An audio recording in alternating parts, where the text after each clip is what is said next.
अस्सलाम वालेकुम. हे होऊ घातलेलं अखिल भारतीय मुस्लिम मराठी साहित्य संमेलन 11वं याला सदिच्छा व्यक्त करते. होऊ घातलेलं आहे आणि यात जे काही फलित आपल्याला लाभलेलं आहे, कालचा दिवस तर असं म्हणायला पाहिजे की आजी दिनू सोनी याचा वाजे घनो अमृताचा. जबरदस्त होतं.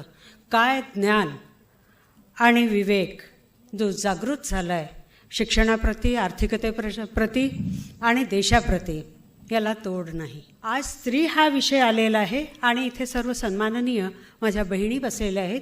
समोर अतिशय विचक्षण आणि प्रज्ञावंत असा समाज बसलेला आहे की जो आज विचार करतो आहे. काहीतरी घडत आहे, कुठेतरी खुट्ट होत आहे आणि अशाला आपण काय करावं, अशा वेळी अशा समयी जागृत असलेला, बेदार झालेला हा समाज माझ्यासमोर उभा आहे या सदनामध्ये. मी नेहमी असं म्हणत आले की वैविध्याने, वैचित्र्याने आणि वैलक्षण्याने नटलेला 18 पगड जातींना आपल्या कवेत सामावून घेणारा असा हा या भूपृष्ठावरील स्वर्ग आहे. अमीर खुसरो म्हणाले होते, ईश्वरे हिंद बहिश्त बजमी. हा विश्वातला स्वर्ग आहे. अशा ह्याच्यात त्यांनी आठवण करून दिली की भारत होता तो आता हिंदुस्थानाकडे वळू लागलेला, हिंदुस्थान होऊ लागले. भारतच होता राजा दुष्यंताचा मुलगा भरत या नावाने एका शौर्याचं आणि पराक्रमाचं प्रतीक म्हणून, या ज्ञानाचं प्रतीक म्हणून या देशाकडे पाहायला गेलं. आणि इथे आपली ही ज्ञानगंगा कशी काय आटणार आहे. आज 4-5 जणी इथे बोलून गेल्या. काही मतांशी आपण समरस असाल. या सगळ्या चळवळींशी तेवढं नातं नाही, तर प्रवाहांशी आपलं नातं आहे. मुस्लिम महिला आणि त्या साहित्यातील तिच्यावर लेखन फार कमी झालेलं आहे. पुरुष जो चितारला गेलाय मुस्लिम समाजातील, तो लुंगी लावलेला, दाढी काहीतरी कडकट्ट कपडे घातलेला, हातात सुरा वगैरे असलेला असा एखादा सुभान्या किंवा आणखीन काहीतरी असं दाखवण्यात येतं. पुभा भावेंच्या जेवढ्या कादंबऱ्या तुम्ही वाचाल त्यात जे वर्णन आलेलं आहे तेव्हा तो प्रतिनिधी असा एखाद्या गुंडासारखा दाखवण्यात आलेला आहे आणि ते आपण सहन करत आलो. ह्याचं एकच कारण होतं, आम्हाला कुणीतरी सारथ्य दिलंय का. सारं काही शर्यतमध्ये आलेलं आहे ताई. ऐनूल अत्तार मॅडम, आम्ही अडाणी कधीच नव्हतो. मुसलमान समाज हा अडाणी कधीच नव्हता.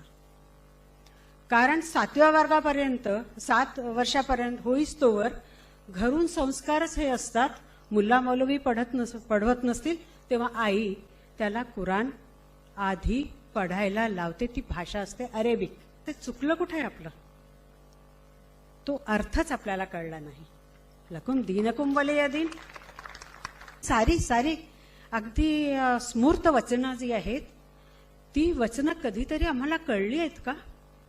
एक सफ में खडे हो जाते महमूद अयास, आणि आम्ही आजही त्याचं पालन करतो. मी नवाब घराण्यातली लेक आहे आणि एका पाटलाच्या जमीनदाराच्या घरी जन्माला आले.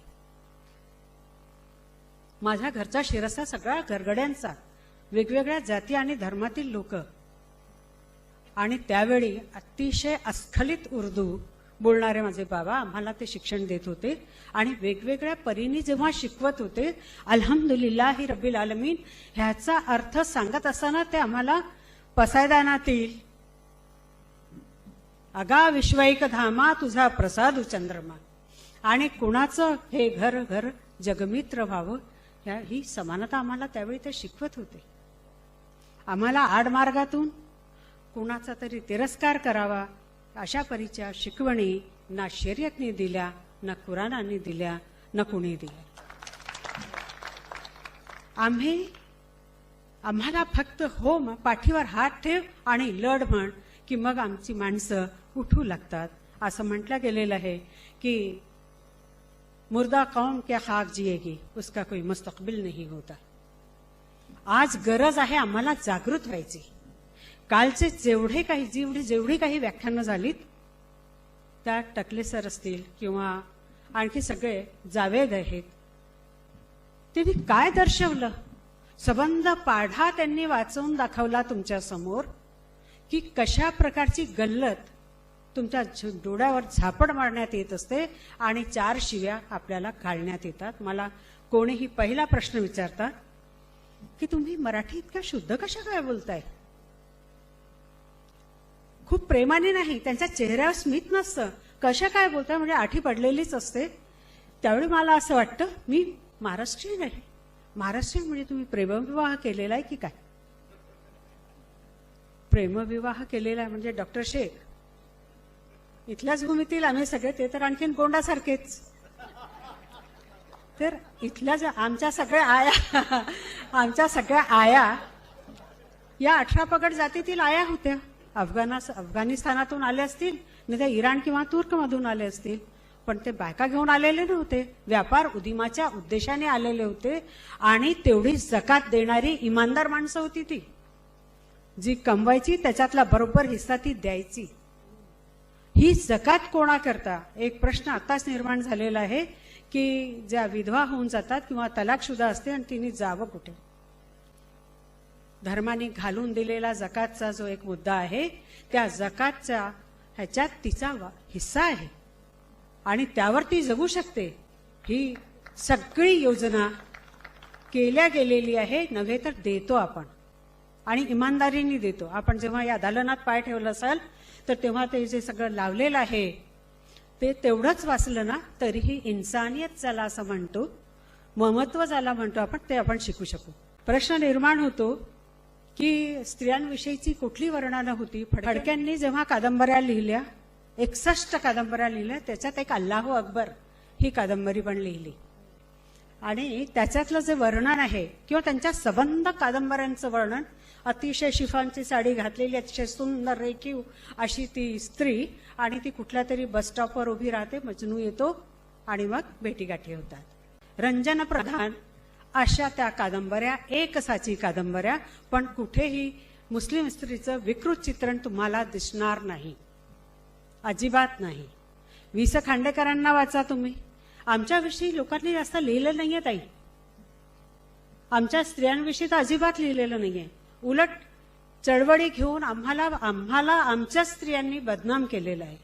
अहो, आज एक फार मोठा प्रश्न आहे, कुठल्या मुल्ला मौलवींनी हरामखाना उघडलेला आहे दिसेल का तुम्हाला?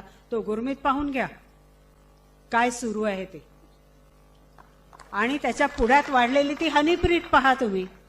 म्हणजे पैशाच्या आमिषाने आम्हीच बायका तिथे गेलो असू ना. तर हे सगळे जे प्रश्न आहेत, फार महत्वाचा मुद्दा आहे आजचा की साहित्यात एक वास्तव दाखवताना जावेद पाशा म्हणतो कि दादी अम्मी, वो जो ये सब लोग मर जाते वो कहाँ जाते? भर अंगणात तारका सजलेल्या आहेत. वैचारिक क्रांती आहे ही. तेव्हा ती अडाणी आजी, केवळ अरबी भाषा शिकलेली किंवा कुराण वाचणारी, ती म्हणते बेटा ये लोग मर नहीं जाते, ये लोग सब तारे हो जाते हैं. किती उच्च पदावर अशी, म्हणजे ही जी एक तिच्या मनाची तयारी आहे. नहीं जाके सड़ जाते हैं कबर में गाड़ देने के बाद में, असं ती म्हणत नाही. भावनिक आंदोलनाला आम्ही स्त्रिया, मुस्लिम स्त्रिया या अशा प्रकारे खाद्य पुरवत असतो. ते आम्हाला प्रश्न विचारत असतात. पाव में जन्नत म्हणजे पायात कुठेतरी मोठा स्वर्ग तयार झालेला आहे असं नाही. जिथे माय माय म्हणून गाईला कसाबाच्या हाती द्यायचं आणि तिलाच माय म्हणायचं आणि आईला गाईसारखं वागवायचं, ही कुठली नीती? ही कुठली नीती? जावेद म्हणतो, मी जावेदला एक उपाधी दिलेली आहे माझ्या मनातली. जावेद म्हणतो, मी त्याला छोटा फुले म्हणते. जबरदस्त, आणि जो विद्रोह तो मांडतो एकेका शब्दातून तो तुमच्या समोर आणून देतो. मगाशी ताई म्हणाल्या की मुलीची भ्रूण हत्या या समाजात होत नाही.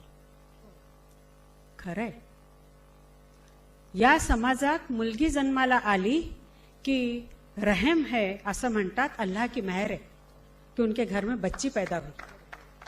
कधी वडील नाकं मोरडत नाही. जावेदला 2 मुली आहेत, त्याने हेका धरला नाही बायको समोर, एक अडॉप्ट करतोय म्हणते, आणखी पुढे जाऊन आलीये. तर या अशा परीने एक धारणा अशी झालेली आहे. कारण पैगंबर साहेब मोहम्मद रसूल सल्लल्लाहु अलैहि वसल्लम त्यांची मुलगी फातिमा बीबी ती जेव्हा अशी समोर यायची, ती बसलेली असे, ती आली की मोहम्मद पैगंबर साहेब स्वतः उठून उभे राहायचे, ताजीम द्यायचे. हा होता स्त्रीचा आदर, हा स्त्रीचा आदर होता. अहो मागणी कुठली करायची? शिक्षणाची आणि ज्ञानाची, वैचारिकतेची मागणी करायची. आम्ही आता मागणी करतो पीराच्या त्या मजारीवर आम्हाला जाऊ द्या. काही प्रश्न आहेत आमचे, आमच्या समोर फार मोठा प्रश्न आहे, तो आमचं अस्तित्व, मी अँड मायसेल्फ.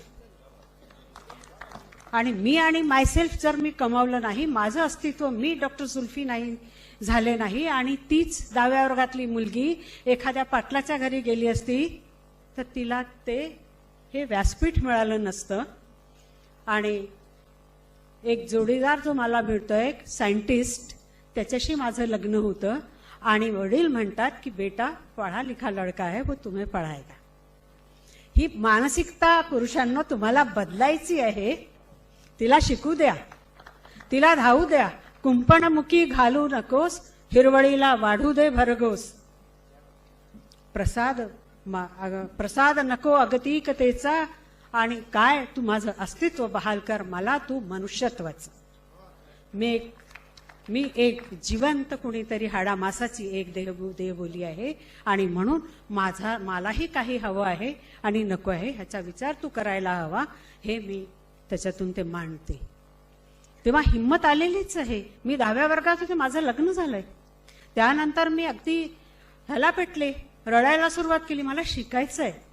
पण आमच्या सासूबाईंच्या त्या काळातल्या, इथून 50-60 वर्ष आधीची गोष्ट आहे, 45 वर्ष आधीची गोष्ट, तर त्यांना ते जमणार नाही.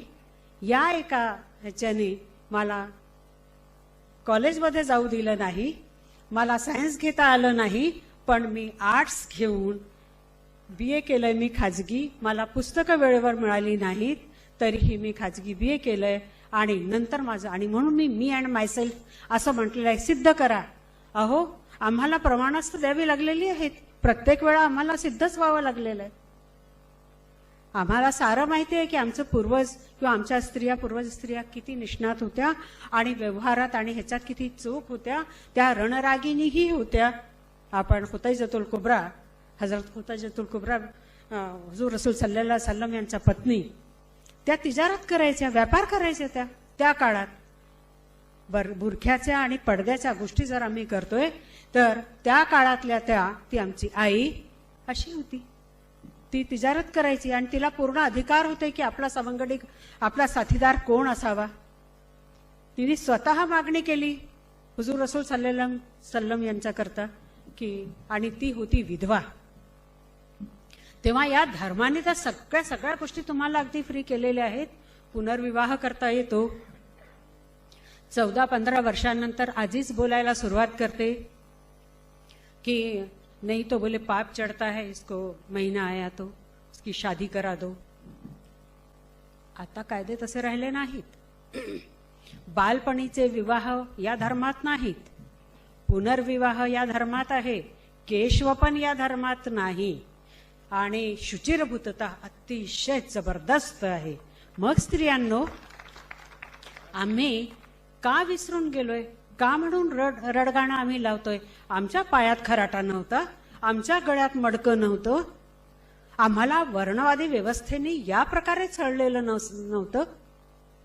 आम्ही राज्यकर्तेही होतो, हे आम्ही विसरू नये. आणि म्हणून मान पान हे सगळे अदब आम्ही धर्मातून तर शिकलोय. मग धर्माला बदनाम करून उपयोग नाही. तर आम्हाला त्यावेळी सारथ्य करणाऱ्या आमच्या त्या स्त्रिया दिसतात. तिथे हजरत अतिशय विद्वान अशी स्त्री, इथे सुफी साहित्याचे अतिशय मार्मिक विद्वान इथे बसलेले आहेत. आझम सर, काय नाही करत आम्ही, कुठल्या शिखरावर आम्ही नाही आहोत. त्या सुफीइझमचा तो ग्रंथ तुम्ही समोर ठेवलाय, तर अरबी शब्दाला एक मराठी शब्द तसाच त्यांनी तो दिलेला आहे, त्याच अर्थाचा. मग वाटायला लागतं की ही गंगा जमुनी संस्कृती हे एक कशी होती आणि एक आहे. मधुरा भक्ती अडवली त्यावेळच्या संतांनी, ती सुफियाना कलाम मध्ये ती आली. सारं काही कलावंत समाज होता हा. या हातांनी काय केलं नाही लाखाच्या बांगड्या बनव, त्या तयार कर, भांडी कर, मुरादाबादी हे सगळं तयार कर. कलावंत समाज होता. आज एका निराशेच्या गर्तेत तो जातो आहे. तर एकच एक कारण त्याला आहे आणि ते कारण होतं, महत्वाचं कारण होतं आणि ते आज 5वीला पुजलेलं आहे. आणि म्हणून मला कधी कधी असं वाटतं की कुण्या दाराची होऊ मालन, कुण्या दाराची लेक, देईल का मला कुणी नाव एक.